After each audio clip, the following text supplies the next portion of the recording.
So, if I can introduce myself, a little bit about how I come to where I'm at and how we can share.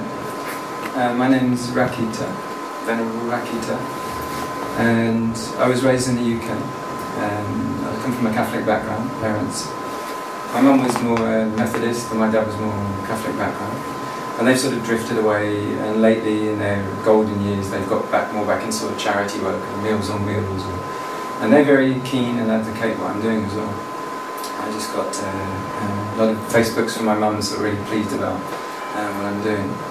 This is the second time I've been in the robes actually. Now it's around about 4 years since all staying in monastic training, and I intend to go for a lifetime now. And originally I got interested and entered into practicing in temples and meditation courses in 1986 until 1989. And actually I've been meditating before that and fascinated throughout my teens about what is meditation, how do you do it, but it was all a solo trek. There was nothing around in the UK. Just go to libraries and books on sort of TM or anything that I could find that was interested in the supernatural and anything, that was like that. Some a little bit of Tibetan stories and so on. And then I trained in arts and illustration and animation, and that also got me to be interested in visualization. And by the time I'd gone through about 3 years of training and left Liverpool to go, and I wanted to travel in the East, so I came actually to the Philippines first of all. Fell in love with the Philippines, decided I wanted to live there at that time. I was actually doing a lot of visualization meditations, like visualizing a light, a sphere of light. That was the one thing I was practicing. And also decided, well, how am I going to fund my life? And I went to Sydney and planning to go to Hong Kong to work as an illustrator in order to fund, having a steady stream of work. And everything went very well in Sydney, and worked for the major papers and magazines and did children's books and things. And on the arc travelling through Malaysia to Thailand on the way to Hong Kong, I started to go into the areas, all the temples, and this really fascinated me. I learned that you could actually go in and stay there and go sort of like quite long courses, like they were 3 weeks long, 4 weeks long, and live in the temple. And that when I met them, talked to them, they fully understood all about these experiences of meditation, and they had a lot more aside from it. So I sort of just had a complete shift then, big life shift. Well, I don't want to go to Hong Kong, it would be more or less like Sydney, which is okay, but this is something richer and else, and it's much more in harmony and in line with the sort of inner world that I've been discovering. And I really valued their values. I'd come out of a capitalist city where everyone's really, really running, and there wasn't anything of that nature that was charity-based, compassion-based, wisdom-based, given freely, unlike the universities and the sort of qualifying system, and unlike schools, which were secular values. And I just had never seen anything like it, so I was very enamoured with it. And I asked whether I'd be able to ordain, and they were more than delighted to encourage that. I went back to the UK and got all permission from my parents, so I cleared the decks and then went back. And then spent 3 years in an insight meditation centre assisting the teacher. So on an average day there would be sort of 15 to 20 Westerners staying there, coming one by one to interview the teacher, and then all their mundane needs like blankets and keys and looking after passports and a little bit of counselling and that kind of thing, which exposed me a lot to the teachings of the Buddha and the rules of the monks and the rules for the monasteries, and to the trials and tribulations of looking after meditators, and also more about how it works and so on like that. So we discussed about this, there's a sort of very broad ground level of basic Buddhist culture which isn't often shared much outside of the stock Buddhist countries, like Burma, where there's 500,000 monks on any day, 300,000 nuns on any day or something. Same with Thailand or Sri Lanka. People grow up, at this age, and they just hear it, so it's that they know it like the back of their hand. Nowadays, you've got the spread of systems that are more secular, more packaged, more Vipassana insight, meditation centered, and they often don't include a lot of these foundation level work. I find it very tough to understand. It's about how to handle wealth, what the Buddha said about how to handle wealth, how not to lose wealth, about friendship, about socializing, about duties, about community. More lay level things, not quite so super refined up in the sort of stratosphere of wisdom and compassion only, which is a lot of people hear about Buddhism. So I decided that sharing some of those was really going to be quite a good idea. For example, I was invited over primarily initially to do a 4-day meditation retreat, and at the end of it, talking to Robin, I showed him a book that I picked up in Burma called Basic Buddhist Culture, grades 1 and 2. I was just mapping it up. It's clear that it's very, very systematic, clear formulae for how to comprehend things from the perspective of the Buddha. That's, for example, 6 ways of dissolving your wealth, for example. And of those 6 wells, one might be drink, another one might be gambling, another one might be overindulging in entertainment or something like this. So each of those will have 6 more refined details. So they're very, very broad and complete compendiums of advice, guidelines, that are very good for community and very wholesome for family and something like that. So I thought it would be a good idea to start looking at that, and also just, it's such a vast teaching. The Buddha was a living person who was teaching for 45 years non-stop. And he was accompanied by at least one person who had very photographic memory to recall, and that was repeated and stored and repeated and stored. And that can be sort of cross-correlated as well. For example, the teachings which primarily occurred in the Nepal area, North Indian Nepal area, were transmitted verbally by people who went round the Himalayas and up into China, and then disseminated across China and down into Japan, Korea, Taiwan, Vietnam, Laos, that direction.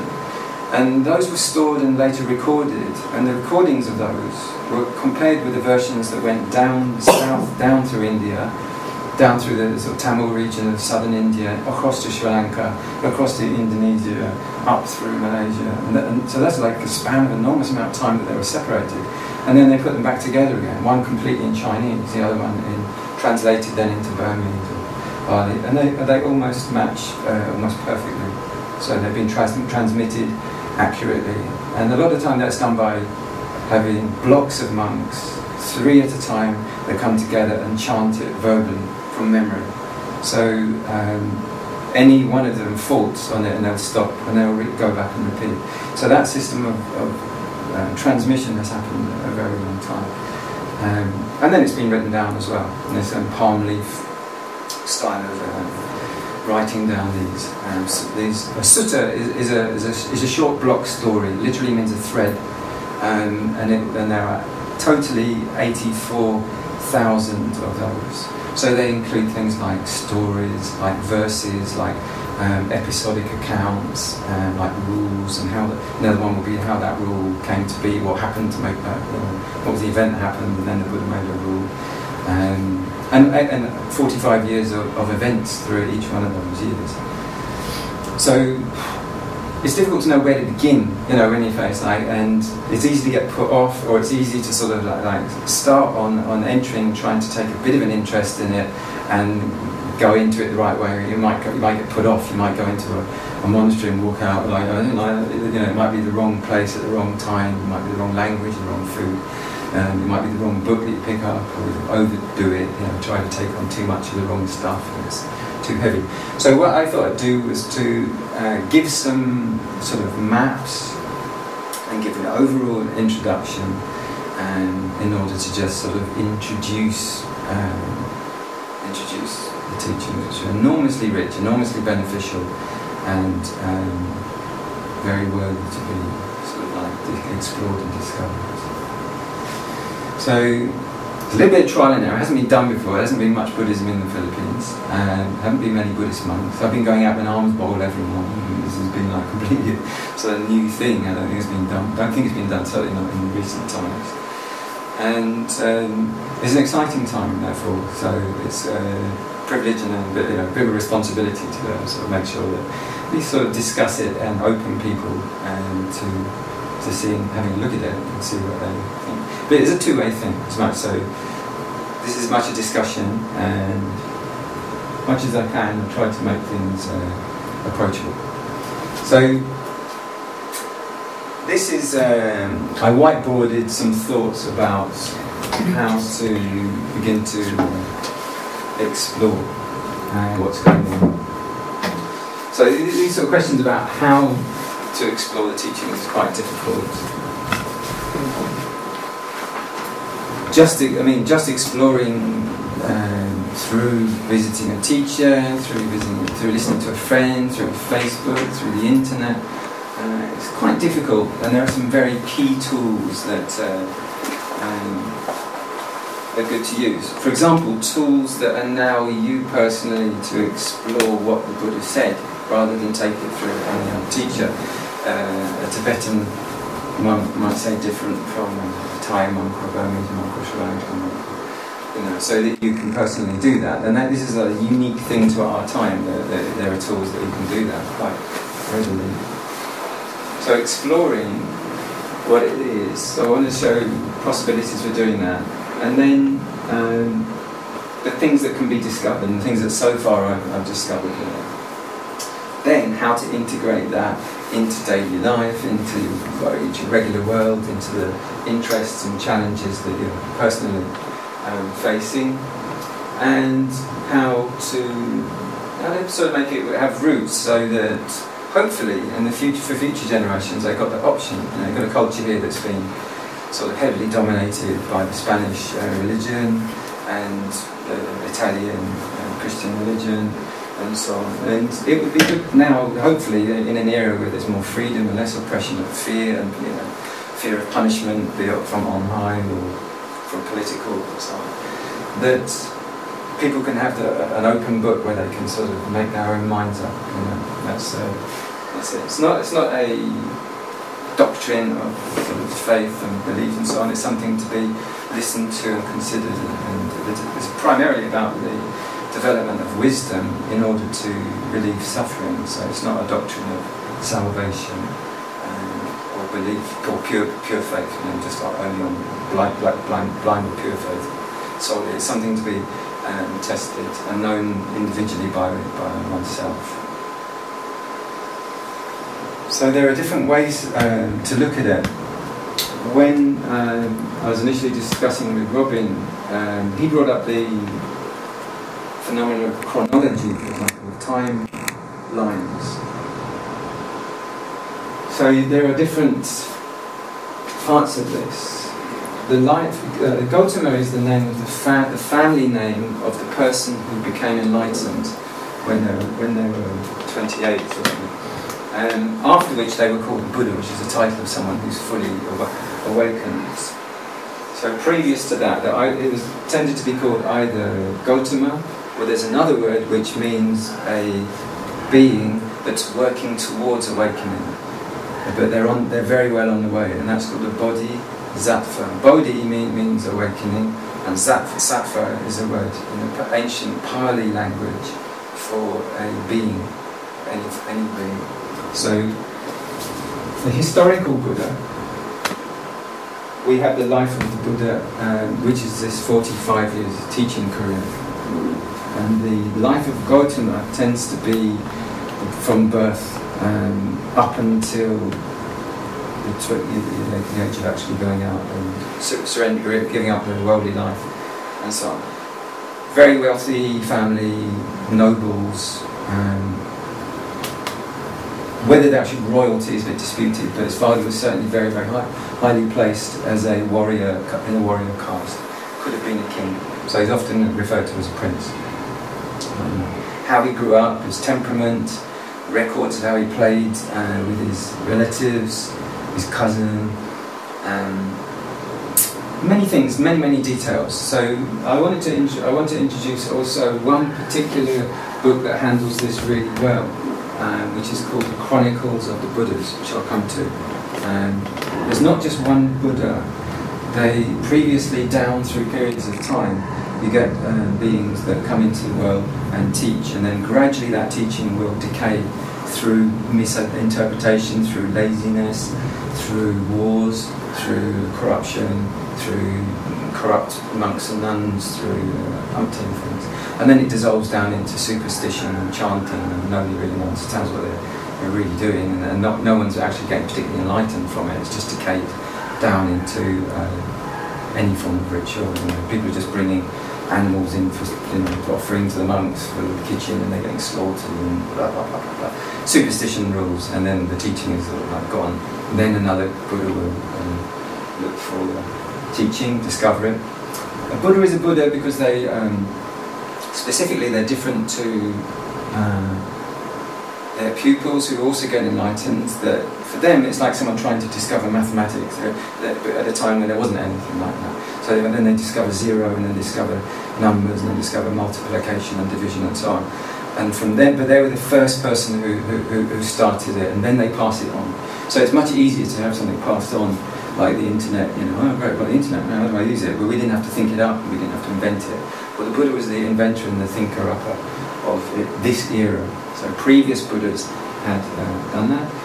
There's something very important about this kind of chronology to consider, that we're talking about sort of life eras of people, but the Buddhist cosmology includes lower realms and higher realms. And beings in those higher realms, like angelic realms, celestial realms, have phenomenally longer lives than humans. And so there are beings that, in those realms, that recall the previous Buddhas. Even ones which have spanned, that they've seen two or three, and they've observed the phenomena of their teaching and its decay and so on. So this is also something that features with many of these devas, we call them, angels, coming down to communicate with the Buddha, and also to test him as well. They also tested him to see, like, was he really enlightened yet? And because they'd spoken with the previous Buddhas and so on, and then they would give them riddles and challenges and so on, and he would pass them when they would say, yeah, you've passed. And he would educate the angels as well. Many of them hadn't actually heard a Buddha's teaching, so they would travel far and come making efforts to come down and listen to talk. So there's also cultural Buddhism. Cultural Buddhism, in the place where it's taught, often monarchs embrace it. They see the benefit of it, and then from that point it starts to have a patronage. It doesn't always work like that. Often it's a little bit more. You have a teacher here, a teacher there, a teacher there, and a school will build up around them, and then it starts to take on a form. So the Burmese form that we see now, a little bit different to what we see in Thailand, which is pretty much similar, but a little bit different to what we see in Laos, what we see in Cambodia, and so on and so on. So each different culture sort of moulds and shapes us a little bit. Sometimes you see that reflected in the colours of the robe or something like that. Monks in Sri Lanka tend to wear bright orange colour, something a bit like this.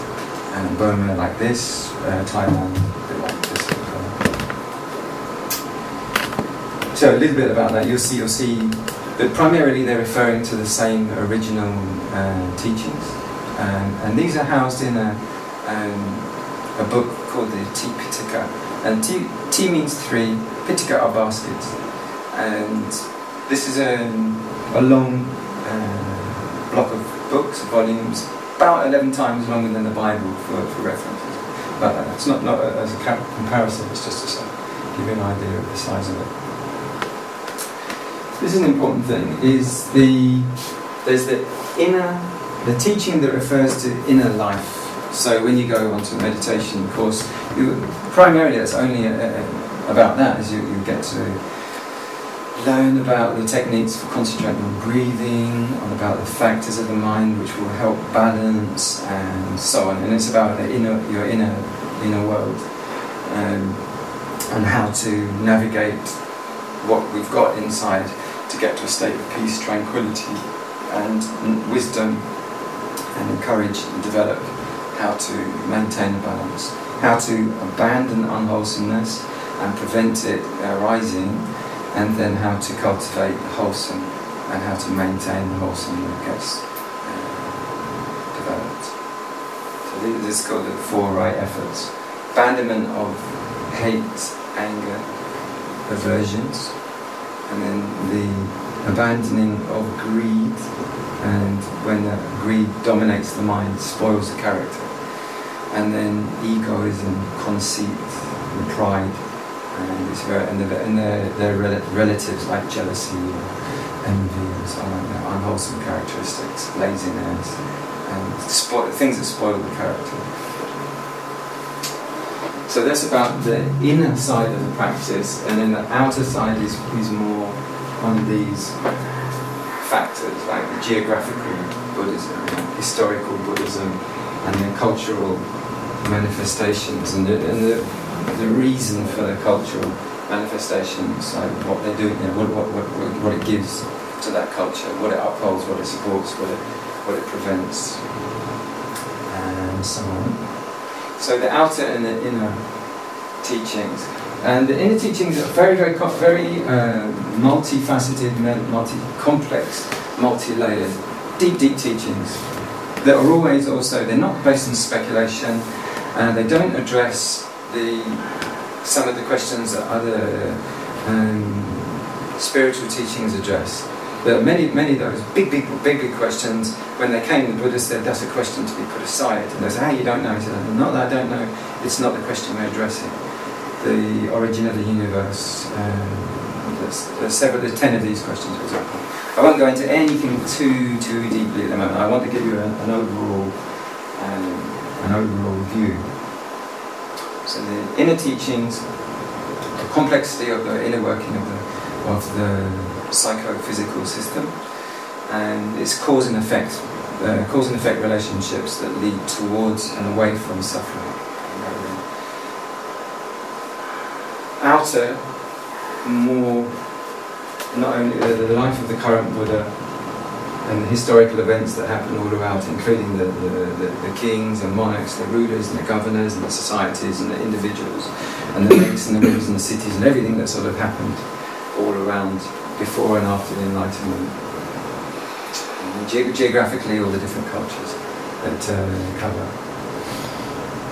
So the previous Buddhas and the pre-Buddhahood Bodhisattva. Previous Buddhas, in a typical Sri Lankan temple, they do a celebration of 28 previous Buddhas, but you often see it also as 24 previous Buddhas. I won't go into, again, too much detail or too much hair splitting on any of these things at the moment. But there are enormously long periods between them as well. And the Buddha had this ability to see very profoundly into the deep past, and could perceive things as they had been before. So sometimes he'd be walking along his assistant and they would stop and he would just be gazing into apparently sort of blank area. And he was saying, what is it? And he's saying, there used to be a city on this place, and there used to be a shrine here where the previous Buddha was, the king adopted to that, and he could sort of penetrate into the deep past and see those kind of things.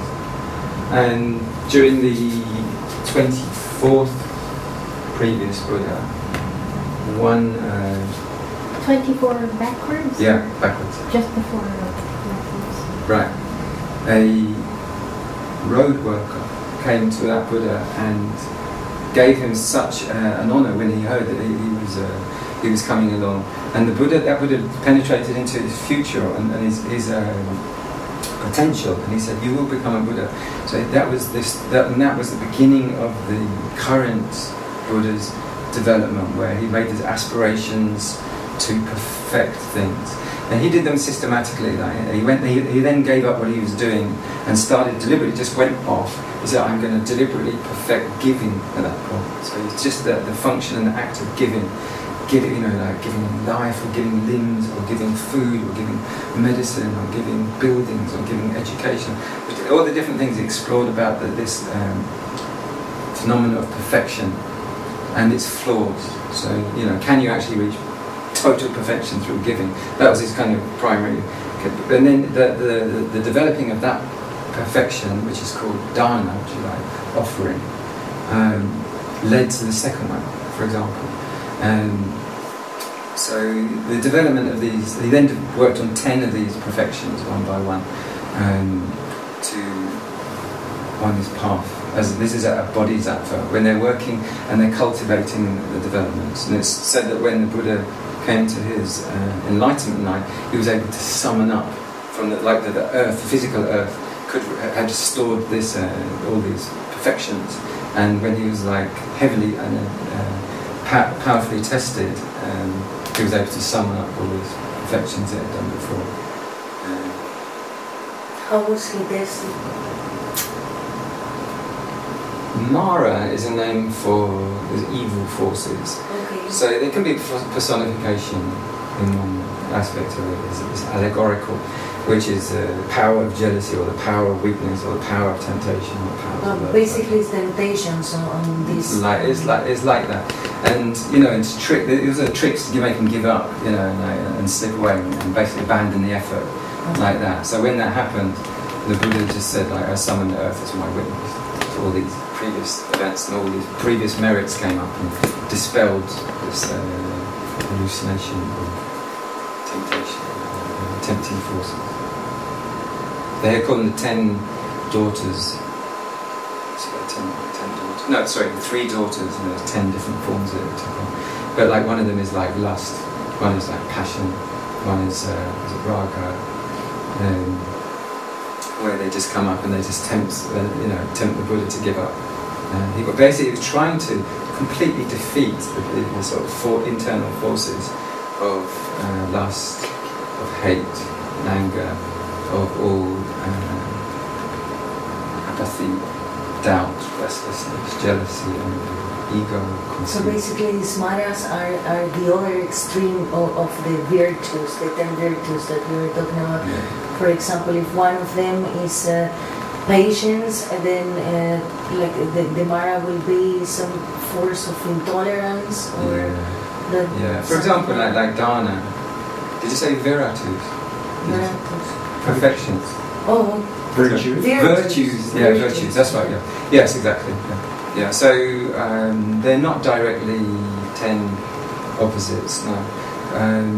But there is a relationship. Like with dana, giving, the opposite is taking. Greed. Yeah, it's greed, like that. So we can correlate in that way. That's not there isn't a direct correlation. Oh, okay. Like that. One of them was a fear, and it was a huge elephant, which had. They actually had armoured elephants in those times, and they had also the tusks. They would put a kind of form of spears, like a sharpened plough, and when they charged into battle, they actually really existed. So many people were terrified of seeing like a row of those coming, because it's like a row of lawnmowers or something. You've got no chance, you know, if you're running on the ground. And the Buddha was just going to sit there. So, and these visions were vivid. You know, he's been on sleep deprivation, on all kinds of different things. He's forcing his mind to confront these things. But this was like the sight of a charging wild elephant with these great big metal spears and sharpened things, and he just used his power to be able to penetrate into it and dispel it. And all like arrows, thousands of arrows that came. The Buddha managed to turn them into flowers in the air. There's quite a lot of accounts of the Buddha doing miracles as well, which are seen by other people. Those are probably hallucinations, but we can't also say that. Which all these things can be gone into much more detail, and as I say, I don't want to get too sidetracked, but because it's vast, you know, there's vast amount.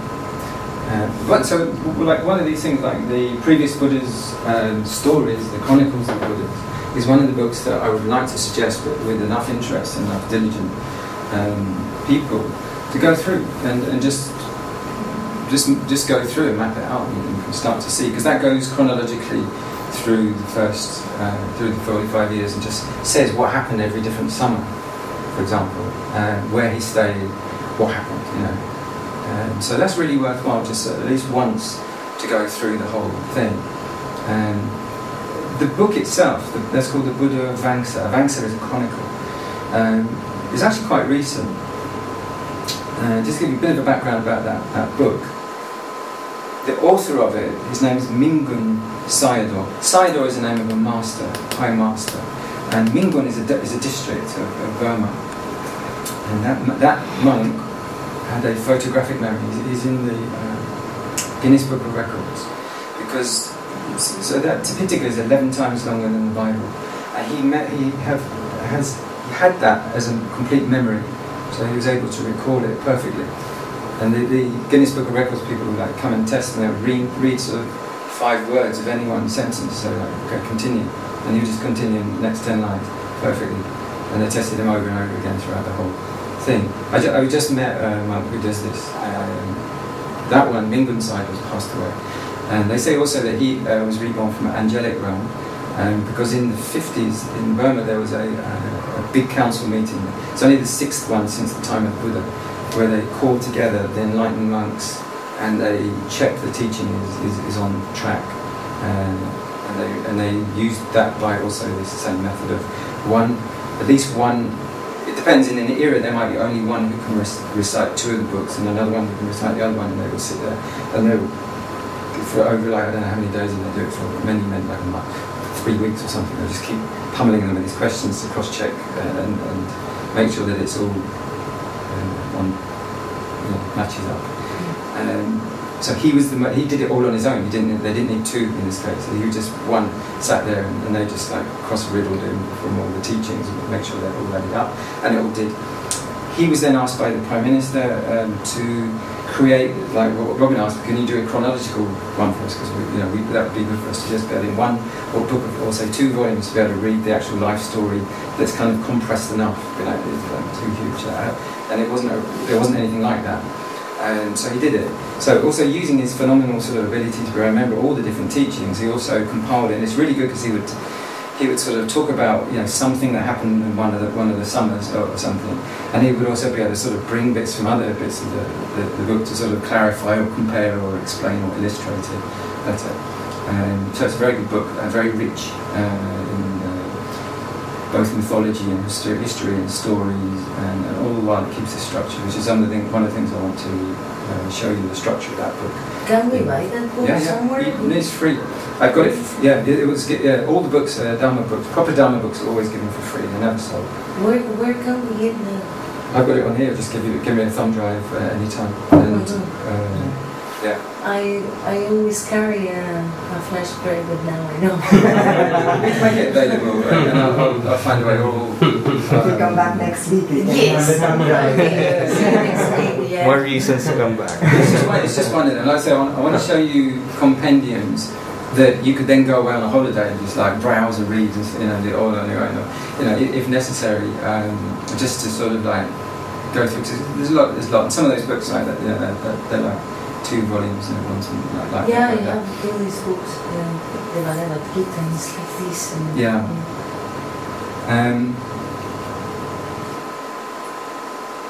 So he composed the chronicle, and that's very good. And he also composed this book, what was to do with the composure of this book, the small one, Basic Buddhist Culture. That's very good because it's, with that vast knowledge, he was able to compress it in just what's needed for people who are fairly being introduced to it.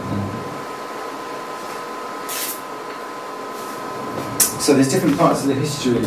So there's the history of the schools themselves. Squabbling usually happens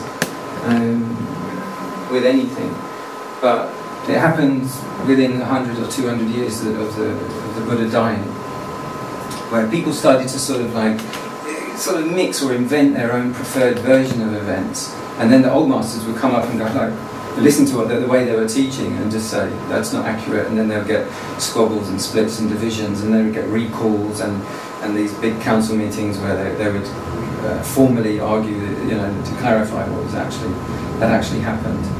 For example, example I've given, which was that some went off and they were saying that the Buddha never was really physically real. He was a hologram, projected from a high table or something like that. And they were going like, no, he got backache and he sneezed and headaches, and he was definitely had a physical body that was really physical, and so on. So this sort of history of the schools encompasses something else that you'll come across, which is the development of the I'm going to show you the timeline of it, which is the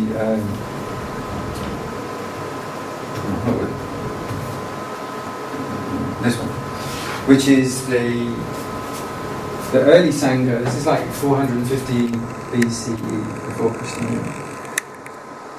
And then you have the formation of what this period I'm talking about, where they start to split a little bit. And yet, technically, they say that there were 18 schools with various different versions of the teaching. So some of them preferred to touch money, and the other ones said, no, we don't touch money, whatever. So there become a division. As I say, some people said, no, he died and went to heaven, and I said, no, he definitely didn't do that. And other ones, and other ones. And these actually discussions are quite interesting in themselves. There's a book called The Points of Controversy that goes through these one by one.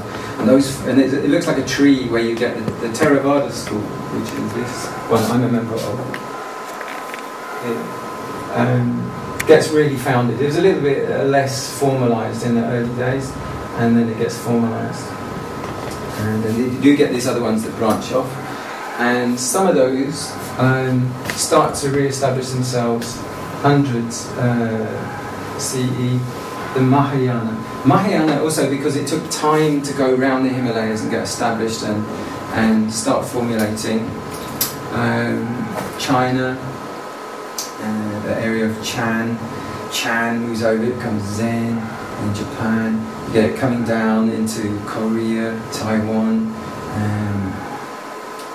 That's fairly much how the Mahayana started to get formed.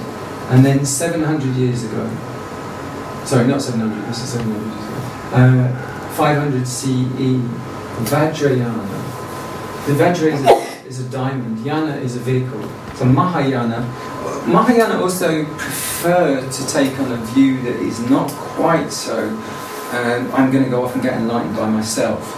They prefer to take a view that this is only all about saving everybody, like a sort of salvation and self-sacrifice viewpoint. Like that. It tends to emphasise, therefore, saving all animals and be a little bit more compassion emphasised directly. Therefore, you get a lot more like Red Cross styled or Salvation Army styled schools of Mahayana nowadays, like Suchi Foundation do a lot of earthquake relief and so on. So this is sort of general background, a little bit about the formation of the Mahayana. You get a sort of blend of some friction between Theravada and Mahayana and some synthesis where it gets on fine. You get places like Malaysia or Penang where you get a big mixture, and you get some temples where everything sort of mixed all together. You get non-sectarian places. Other places you get them a bit more rigid on both sides, where they say, they definitely got it wrong, we definitely got it right, and the other vice versa. But the overall thing is with Theravada that you have to go the path on your own and reach enlightenment through your own efforts, come what may. And that's through attaining the state of Nibbana, which is attained in meditation. So that's tended to be, and then once you're fully enlightened after having attained that 4 times, however long that takes, you're freed. You're completely freed of ego, desire, and hate. So it's kind of like done. That's the point of liberation. There'll be no more rebirth after that. Mahayana tendencies, it's like I won't get enlightened until everyone else is. Sort of the primary difference. Vajrayana started to go, Bhutan, Tibetan areas started to have this kind of thing. A lot more visualization, because they were already doing a lot of that there. The lamas and so on, they used to visualize deities a lot more. So instead of just talking about compassion, like they would talk about the goddess of compassion, the deity of compassion, and then instead of talking about like loving kindness, compassion, joy, and equanimity, we talk about 4 deities, and they become embodied personifications which have colours and trinkets, that are visualised, that symbolise them, with sort of snakes and medicine sticks and all sorts of things that represent those. You tend to get a lot less of that in the Theravada. Some say that a lot of these schools are sort of mystification with a tinge of intellectuality, and that Theravada is intellectualization or rationalization with a tinge of mysticism. So it's just like mysticism, rationally tinged mysticism, and mystically tinged rationalism, or something like that. It's not altogether true, and some of the viewpoints of these are quite aggressive in a way. They start saying things like that all these people back here weren't ready for what we've got, the teaching that we've got, it was only revealed at a later time. This is a bit of a sort of put down. That Mahayana was only ready at that time, and before that they only were ready for sort of, farming Dhamma, so it's quite an arrogant point, but then go on to their own.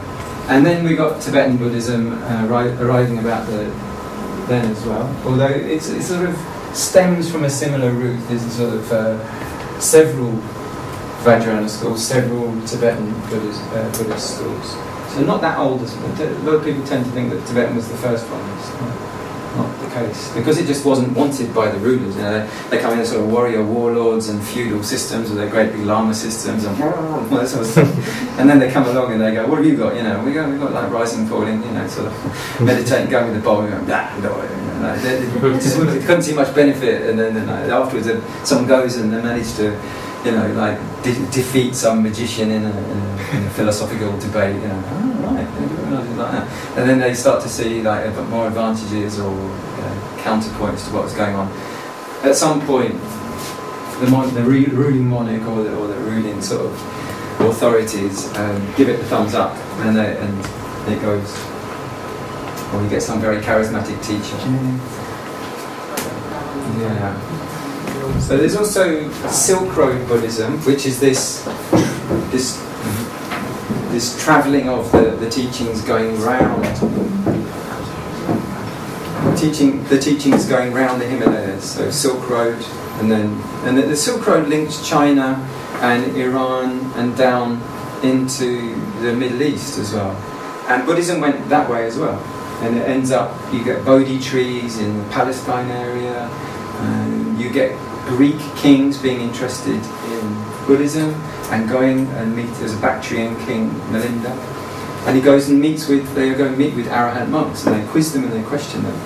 So we got a lot of records of Buddhism being transmitted very early on over into those societies. So just to review, before we go on too far, we've got 254.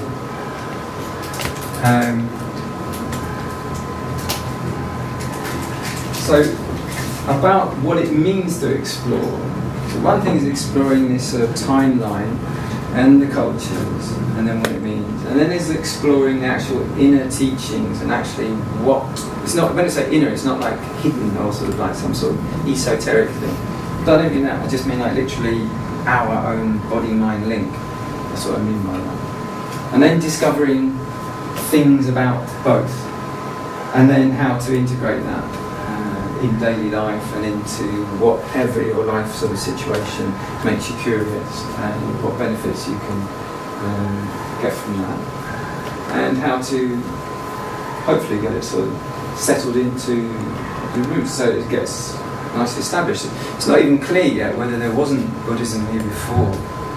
Could have been that when the Spanish came with the Inquisition and with all their brutal tact and diplomacy, that they could easily have been here in small amounts through China link, through Cambodia, Vietnam links, or from Malaysia and up through Sarawak and up that way as well.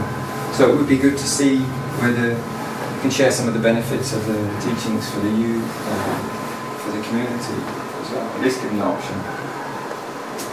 So the life of Gautama, with all of the things of his mother and brother, or cousins and stepbrothers and cousins, all those sort of things. There's lots and lots of rich detail, and no shortage of stories and stuff that are very full from. But also, many of them have not allegorical, have useful meaning to give us insights into the character of the Buddha. His cousin, jealous cousin, pretty bullyish cousin, hunting swans, and shots a swan down and falls down. The Buddha finds the swan with an arrow through its wing, and he tries to heal and protect the swan, and heal and protect it.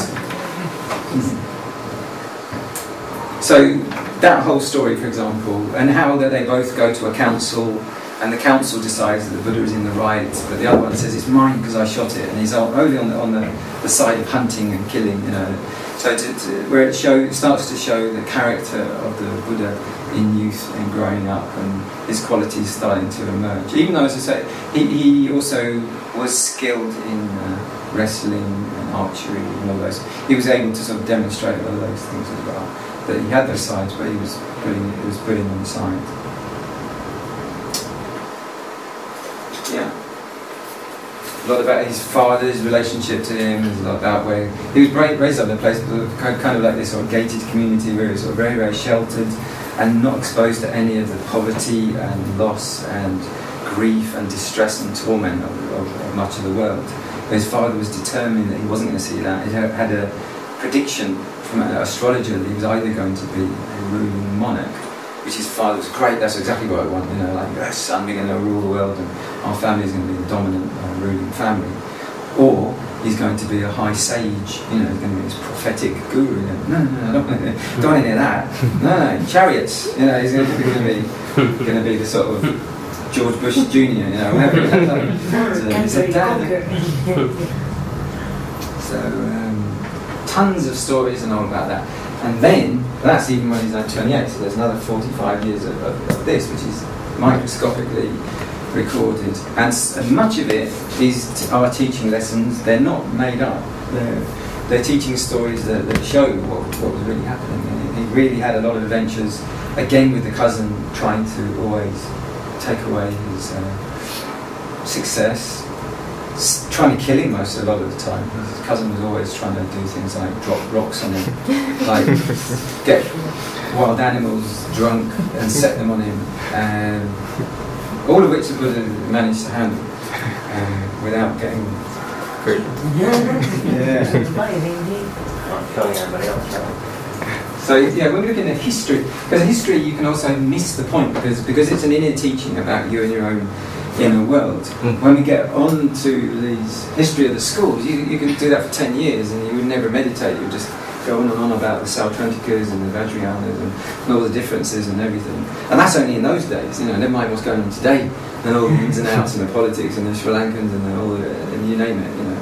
There's so just to give you like a sweep of some of the things that are included when we talk about Buddhist culture, and then also be able to start to prioritise things. This is the thing. I think it's quite difficult. If you go to a Buddhist library, this is overwhelming, like, really start.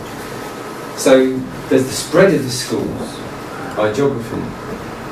There's the history of the schools by the events that happen in time and space. So usually when you're dealing with Buddhism, you're not really dealing with really much with time and space because it's primarily about nirvana, attaining a state of mind which is beyond time and beyond space, and beyond suffering which is entangled with time and space. So the mind is entangled with time, and the mind is entangled with space, and the mind is entangled. The body is entangled with time, and the body is entangled with space.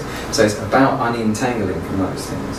So we don't want to get too entangled up in this when you come in to try to find out what the Buddha was teaching. You know, sometimes he would give people like a 3-sentence teaching, and that would be enough. They would just be liberated. He wouldn't give a whole, hey, well, when I was 13, and he wouldn't go back down his whole timeline, let alone his previous life and all that, unless it had a function. So, very important to, when you approach timelines, to bear that in mind. So yeah, the outer and the inner teaching very important. Inner teachings. Yeah, I'll come to this. This is not a model. This is often displayed as a pagoda. So when you see a physical pagoda, like the Shwedagon pagoda, one of these, and it is beautiful pagodas, they are representative of the teachings, but in a physical form.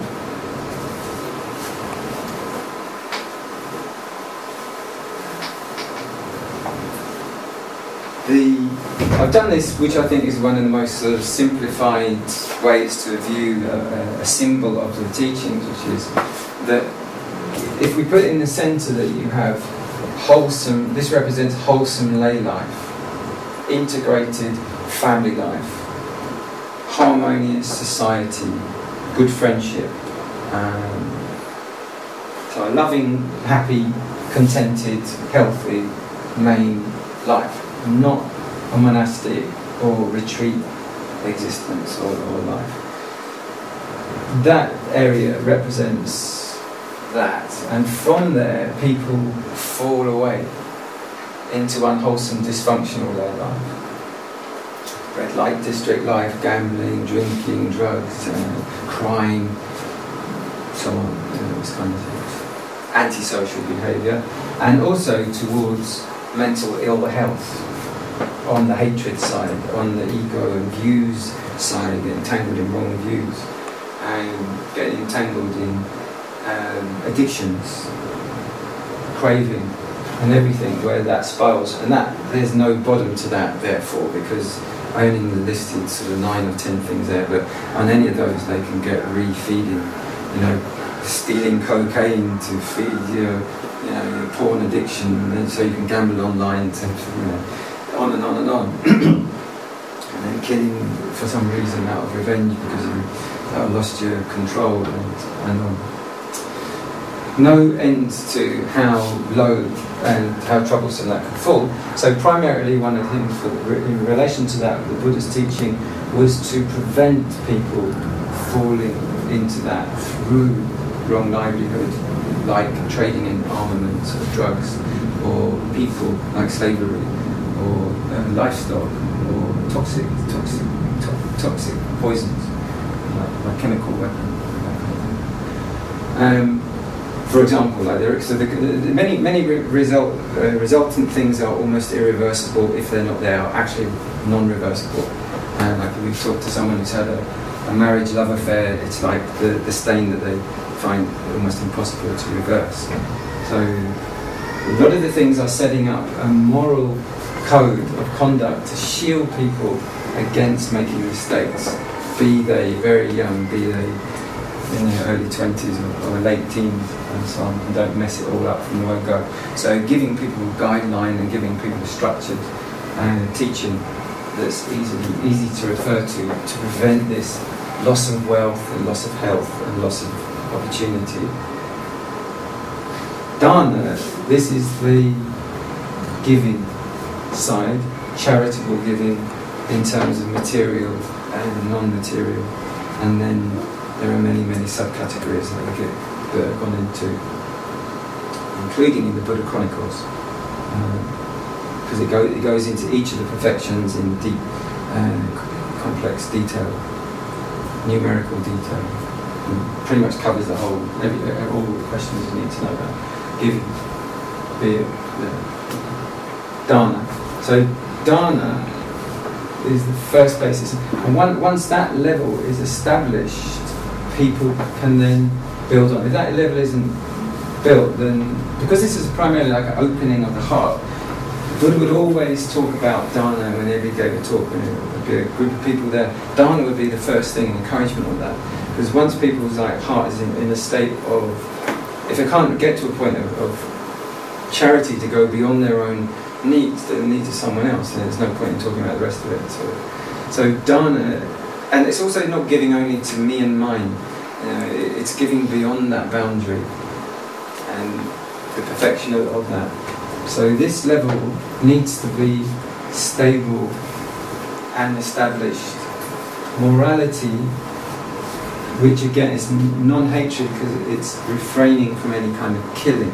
So the hatred is restrained, at least on the physical level, on what you do with your physical body. And then, you know, what happens in the mind later, that's another level dealt with the meditation. But to undertake a training not to kill, even the small things, the ants and insects and so on, but then on and up.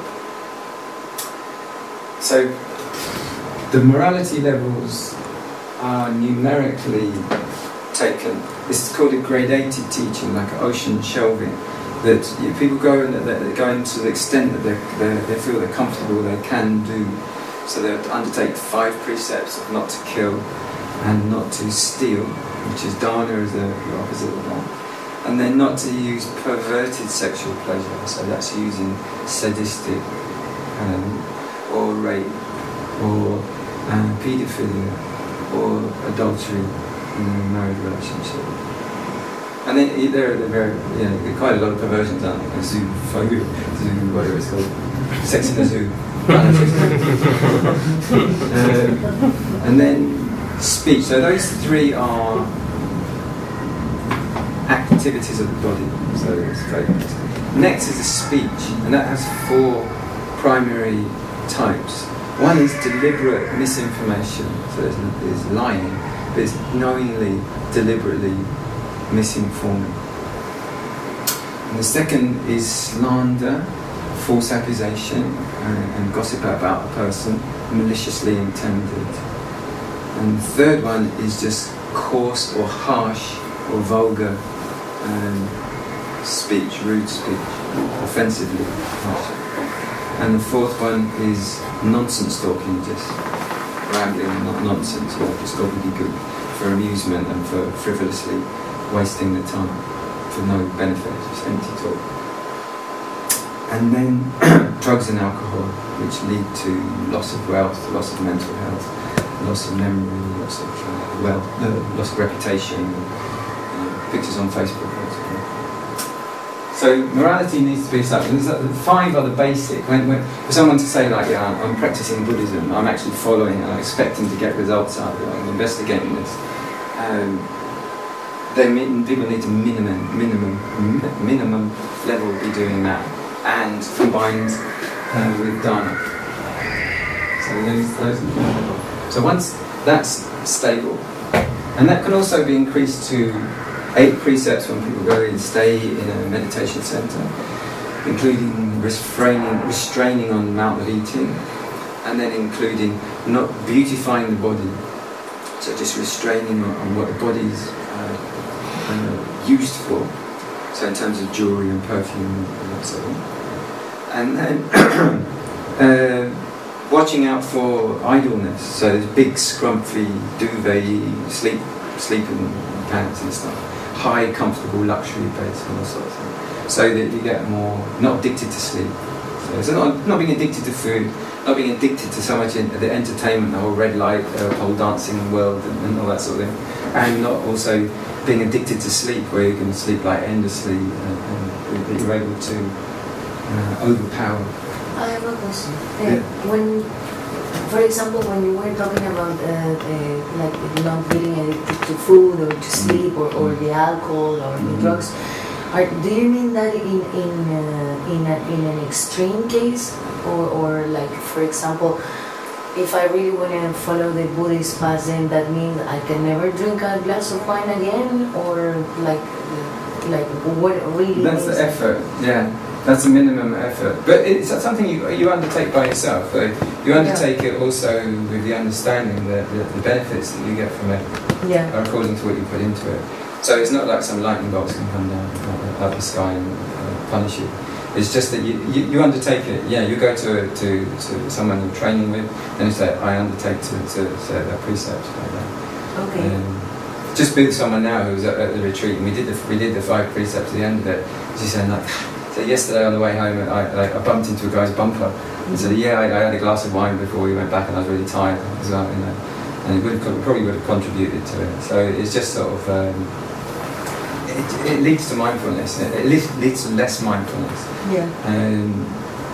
So it's heavily encouraged. Certainly drugs And yeah, basically. Basically, the answer is yes. You just off the alcohol. Okay. Yeah. What about the food and the sleep? Like, do you That's, I mean, it's 8 precepts. It's for people in